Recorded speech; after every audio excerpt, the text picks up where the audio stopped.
Chapter 2, Section 3. The Altar of God. The atonement can only be accepted within you by releasing the inner light. Since the separation, defenses have been used almost entirely to defend against the atonement, and thus maintain the separation. This is generally seen as a need to protect the body. The many body fantasies in which minds engage arise from the distorted belief that the body can be used as a means for attaining atonement. Perceiving the body as a temple is only the first step in correcting this distortion, because it alters only part of it. It does recognize that atonement in physical terms is impossible. The next step, however, is to realize that a temple is not a structure at all. Its true holiness lies at the inner altar, around which the structure is built. The emphasis on beautiful structures is a sign of the fear of atonement, and an unwillingness to reach the altar itself. The real beauty of the temple cannot be seen with the physical eye. Spiritual sight, on the other hand, cannot see the structure at all, because it is perfect vision. It can, however, see the altar with perfect clarity. For perfect effectiveness, the atonement belongs at the center of the inner altar, where it undoes the separation and restores the wholeness of the mind.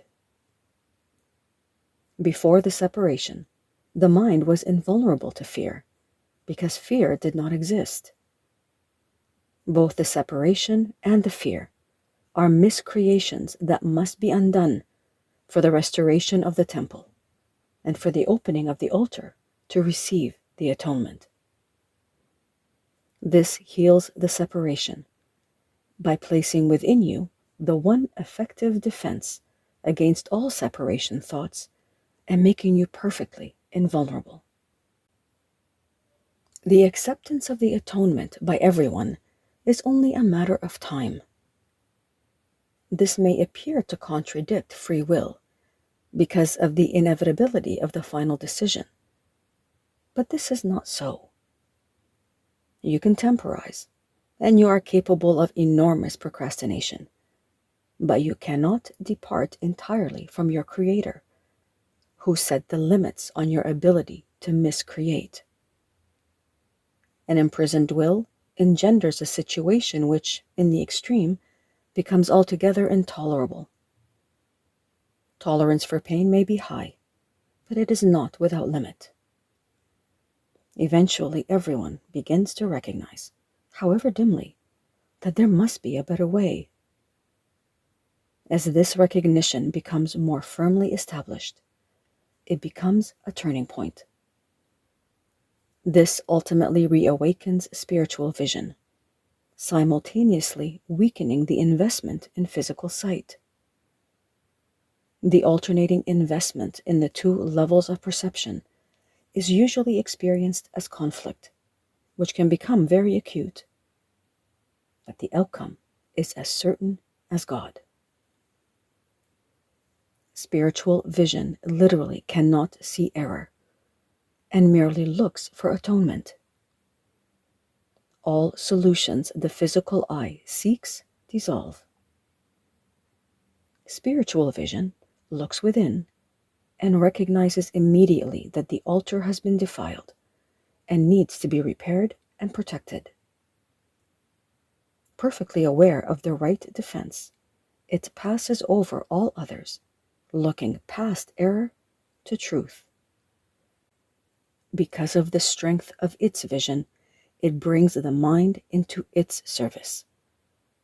This reestablishes the power of the mind and makes it increasingly unable to tolerate delay, realizing that it only adds unnecessary pain. As a result, the mind becomes increasingly sensitive to what it would once have regarded as very minor intrusions of discomfort. The children of God are entitled to the perfect comfort that comes from perfect trust. Until they achieve this, they waste themselves and their true creative powers on useless attempts to make themselves more comfortable by inappropriate means. But the real means are already provided and do not involve any effort at all on their part. The atonement is the only gift that is worthy of being offered at the altar of God because of the value of the altar itself. It was created perfect and is entirely worthy of receiving perfection. God and his creations are completely dependent on each other. He depends on them because he created them perfect. He gave them his peace, so they could not be shaken and could not be deceived. Whenever you are afraid, you are deceived, and your mind cannot serve the Holy Spirit. This starves you by denying you your daily bread. God is lonely without his sons, and they are lonely without him. They must learn to look upon the world as a means of healing the separation. The atonement is the guarantee that they will ultimately succeed.